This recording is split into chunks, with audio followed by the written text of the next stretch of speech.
Just recently, in a single night, Boeing's CEO ordered the permanent shutdown of 2 factories worth $14 billion, sending shockwaves through the entire aviation industry.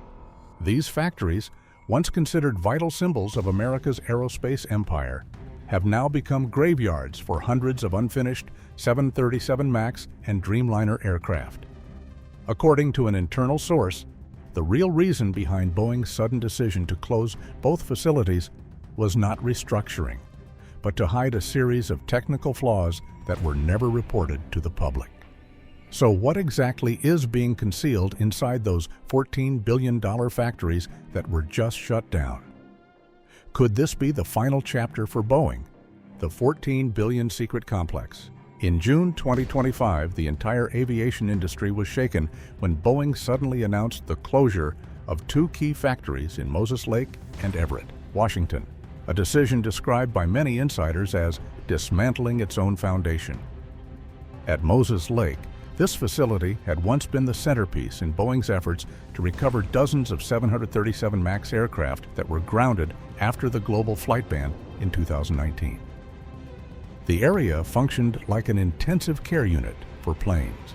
More than 50 to 737 MAX aircraft were parked long-term, sealed off, with weekly engineering inspections. The engines in particular were monitored as carefully as high-grade medical equipment. Despite being in the desert, operations at Moses Lake were anything but temporary. The site included fire response teams, electromechanical engineers, and 24/7 security staff, functioning like a self-contained company. Meanwhile, the Everett facility, once dubbed the Cradle of Giants, was the largest aircraft assembly plant in the world, with a volume of more than 13 million cubic meters. It could house 6 Boeing 747s simultaneously.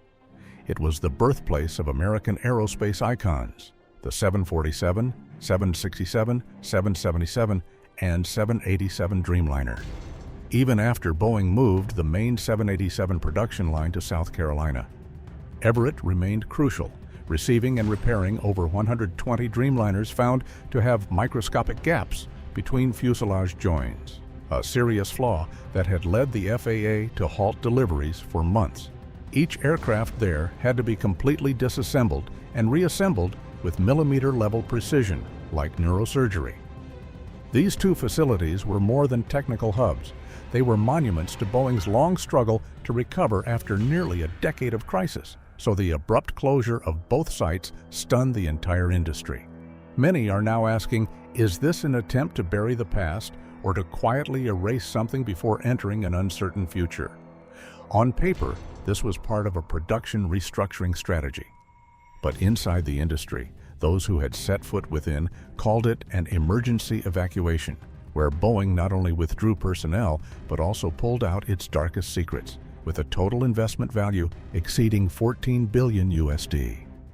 These 2 facilities once served as covert repair stations for hundreds of defective aircraft, primarily the 737 MAX and 787 Dreamliner.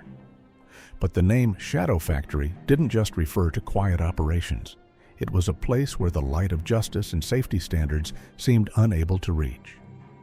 More than 140 Boeing 737 MAX 8s were lined up like wounded soldiers, each tagged with a red or orange code indicating the severity of its defects.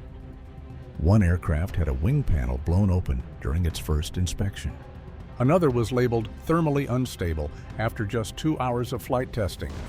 All were awaiting treatment. But what happened inside that process is what truly frightened people. Engineers here didn't work in fixed shifts. They were divided into response teams, ready to be deployed day or night like biological hazard units. No break time, only deadlines, growing checklists, and increasingly thick fault reports.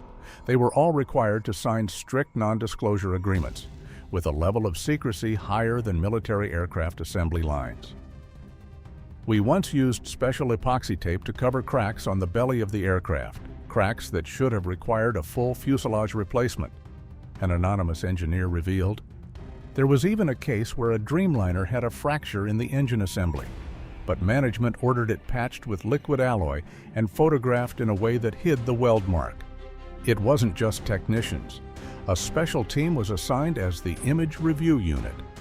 Their job was to edit all technical images before sending them to the Renton headquarters. Any scratches or dents on the fuselage, if not in easily visible locations, were erased. The so-called final safety inspection was nothing more than a checklist filled out at the end by someone who had never touched the aircraft. At the Everett Zone, the headquarters for faulty Dreamliners, many planes couldn't even start due to software issues in the WingLink system. But instead of reporting to the FAA, they were labeled as awaiting parts and moved to a passive inspection zone. One aircraft was forgotten there for 18 months, until it was repainted and reissued under a new serial number. Over 3 years of operation, the shadow factories completed more than 500 technical resurrections of aircraft previously removed from the main production line. Some of them rejoined the fleet, and within weeks were forced into emergency landings due to sensor alert warnings. Worse, a leaked internal video from 2024 once captured a scene in which an engineer was threatened with termination simply for refusing to install a hydraulic unit that did not meet flight standards. The manager at the time said, "We don't make angels, we make assets that fly and sell." That's why when CEO Kelly Ortberg decided to permanently shut down the shadow factories, many did not view it as reform, but as an attempt to bury the crime scene. A longtime employee at Moses Lake wrote on an anonymous forum, "This was the place where engineering died, and PR took the throne. Every night, we welded Boeing jets like we were patching up a corpse." With the closure announcement, Boeing claimed it had processed more than half of its backlog of aircraft. But no detailed reports were released on recertification standards. No independent agency was allowed to re-inspect the aircraft that left the shadow. The question now is Boeing really cleaning up its past or burying it deep beneath the concrete floor of two massive factories? In aviation, where a single loose bolt can take hundreds of lives, silence is sometimes more dangerous than a plane crash. And behind those locked factory doors, there may still be things the public will never be allowed to know. And then, an anonymous message was sent to the investigation inbox of the National Transportation Safety Board, NTSB, accompanied by a leaked audio recording believed to be from an emergency meeting at Moses Lake, just weeks before the factory was shut down. In the recording, a man's voice urgently says, "If the FAA finds out about this, we won't just lose the contract, we could face prosecution." Another voice responds, "Then wipe it all, leave no trace. Delete all patch data from 173 to 216. And the data they referred to, according to a former engineer, involved a series of emergency fixes applied to pressure control modules, a critical issue that could lead to loss of control during high-altitude flight. The issue? Those patches were never reported to the FAA. Additionally, an internal report once stored in Boeing's DART system, titled Internal Override Incidents, suddenly vanished from the server after the shadow factories were shut down. AT staff were reportedly ordered to wipe all Tier 3 data, and the task was completed in just 18 minutes. International investigators are now quietly expanding the scope of black box analysis, not just to find technical causes, but to ask a chilling question. How many temporary fixes were used to hold together public trust before everything collapsed? The horror from the black box. The truth is unfolding. In a high-security ICAO laboratory in Paris, red lights flashed from the decoding systems of AI-171's black boxes. The world held its breath. Audio analysis from the CVR, cockpit voice recorder, revealed a 1.2-second sound, the sharp crack of metal fracturing, like a locking pin snapping out, just seconds before the flight system issued a pressure anomaly warning. An ICAO engineer remarked, "This is the sound of an altered mechanism, not a random malfunction." Simultaneously, data from the FDR, Flight Data Recorder, uncovered a MOBUD P2 comp command sequence, entered just 37 seconds before the pressure alert was triggered. The striking detail, this patch is absent from any FAA certification logs. but matches the temporary fixes previously leaked from Boeing's shadow factories at Moses Lake. One discovery shocked investigators. The backup pressurization system did begin to auto-activate, but was immediately disabled by an override method outside the original design. Experts interpreted this as a foreign line of code that shut the system down, likely because its activation would have forced an emergency landing, jeopardizing the aircraft's delivery schedule. This led to a disturbing theory. The aircraft wasn't just defective, it had been reprogrammed to hide the danger. The most chilling moment, 0.8 seconds before the metal rupture. The co-pilot screamed, "This isn't right. They said it was fine." A line spoken in desperation, clearly not about weather or bird strike. It was the final cry from a crew betrayed by the system, and damning proof that false confidence was engineered to bury the truth. After ICAO released data from the AI-171 aircraft, investigators focused on a file full of red flags. Ghost Patch, a mysterious code module installed just 48 hours before the flight, but with no official test record. Reuters reported an internal email leak that read, "Is Ghost Patch good? Make sure it passes testing without being detected. If it leaks, we're all dead." Der Spiegel received a USB containing the Ghost Patch source code, along with a chilling note. This patch variant was applied to 11 aircraft, including AI-171. Source code analysis revealed that the patch could disable the pressure warning system, override fire suppression, and auto-delete all alert logs after 60 minutes. And indeed, AI-171 exploded at minute 61. Once Ghost Patch came to light, the question was undeniable. Did Boeing temporarily mask system defects to make aircraft appear flight-ready, while hiding internal dangers? If true, this isn't negligence. It's systemic behavior. It's a direct blow to global consumer trust, and the focal point of a new FBI investigation now underway. Never before has a black box become the gateway to exposing such a concealed maintenance corridor. ICAO convened an emergency hearing demanding that Boeing disclose all source code and certification documentation. The FAA announced, if Ghost Patch cannot be validated, Boeing could lose certification for the entire 787 series. Simultaneously, aviation authorities, including EASA Europe, DGCA India, and CASA Australia, launched independent technical investigations with indefinite flight bans on any Dreamliner serviced at Moses Lake or Everett. Major airline alliances, including Singapore Airlines and Emirates, have contacted Boeing requesting full certification logs for every Dreamliner in their fleets. They want to know not only how many Ghost Patches were installed, but also demand the right to conduct independent software audits before resuming operations. A faint signal of reform, GE Aerospace announced it will separate safety control software development from hardware production to prevent artificial intervention in safety mechanisms. But it's too late. Trust has already shattered. The black box of AI-171 doesn't just contain flight data, it exposes a delivery at any cost strategy. From the Ghost Patch to the co-pilot's desperate last words, every piece of evidence points to one hard truth. Delivery pressure eclipsed ethical boundaries. Now Boeing stands at the brink. Disclose every line of code, every safety file, or face the legal and reputational collapse of a global aerospace giant. Under intense global scrutiny, the ongoing ICAO investigation has now expanded to 11 countries. Boeing is no longer just facing media pressure, it is now under technical oversight, unlike anything ever seen in commercial aviation history.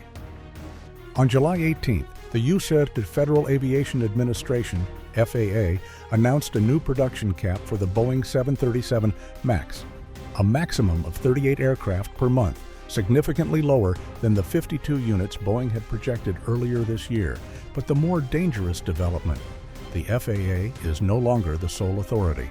Within 1 week, India, the European Union, Australia, and a bloc of Southeast Asian nations declared they would not recognize FAA safety certificates for aircraft repaired at shadow facilities. Instead, they will conduct their own independent inspections with separate teams of experts, a move that breaks the centralized oversight system Boeing has relied on for decades. A representative from Singapore's Civil Aviation Authority commented, "When you break global trust, your certificate loses its meaning." Several airlines, from Malaysia Airlines to Indigo and Vietjet, have postponed plans to receive new aircraft from Boeing, despite growing demand for fleet expansion. A new clause has appeared in contracts. If an aircraft is found to be linked to a shadow facility, the airline reserves the right to cancel the order or hold Boeing criminally liable in the event of an incident. A quiet but steady shift is underway. Airbus received over 100 additional orders in July alone. China's COMAC unexpectedly signed a deal to deliver 50 aircraft to an African airline alliance. Brazil's Embraer secured a trial order from Turkish Airlines for 10 aircraft, citing supply chain diversification. A Rand Corporation strategist put it bluntly, aviation isn't just commerce, it's geopolitics. And Boeing is losing America's strongest negotiating tool: geopolitical fallout and the collapse of trust. For decades, Boeing was more than just an aircraft manufacturer. It was a symbol of American influence. Every Dreamliner that landed in a foreign country marked not only a feat of engineering, but also a gesture of trust and strategic alignment with the United States. Now, that very symbol is cracking, and what was once an asset is fast becoming a diplomatic liability. On July 21st, during a closed-door meeting of U.S. ambassadors across Asia, an internal report was presented. Countries like India, Indonesia, Vietnam, Thailand, and the Philippines are now considering a gradual shift toward Airbus or COMAC. The reasons are not just technical, but rooted in Boeing's internal political instability, which raises long-term concern. India, a key Boeing market in South Asia, abruptly canceled a meeting on technical cooperation. Airbus has since been invited to join national pilot training programs. Meanwhile, Indonesia announced it would expand its maintenance partnerships with China, specifically for the C919 aircraft. The problem is not just about lost sales, it's about the collapse of strategic trust, something the U.S. had long built through aviation deals worth tens of billions of dollars, now undone by Boeing in a matter of months. In the Middle East, Qatar Airways, after suspending the Dreamliner, is now planning to form a self-regulated aviation engineering alliance, one that doesn't rely on FAA certification. A yet unpublished Pentagon report notes that some U.S. military partners in the Gulf are expressing concern about over-reliance on Boeing's technical ecosystem for strategic transport aircraft. If Boeing's credibility continues to crumble, the U.S. risks losing control of the global aviation supply chain. When FAA certification is no longer viewed as the gold standard, America's influence over defense, trade, and tech transfer negotiations may be severely diminished. From a once mighty diplomatic instrument, Boeing is now being compared to a sinking vessel adrift in the sea of global trust. A retired Yucatan diplomat recalled bitterly, "We used to close defense aid deals by gifting Boeing aircraft with a training package. Now they ask, do you have Airbus instead?" And when allies walk away, international markets look elsewhere, and domestic protests demand transparency. What Boeing faces isn't just a production crisis, but the collapse of a legacy long tied to the American flag. Under pressure from both internal chaos and mounting global distrust, the shutdown of two $14 billion plants may not be a simple restructuring, but rather the early signal of Boeing's full-scale collapse. Can this aviation giant take flight again, or is this the start of a nosedive with no recovery? Let us know what you think in the comments. If you found this video valuable, don't forget to like, share, and subscribe to stay updated on the latest developments. All information was compiled from public sources and is not intended as a legal conclusion. All respectful comments are welcome. See you in the next video.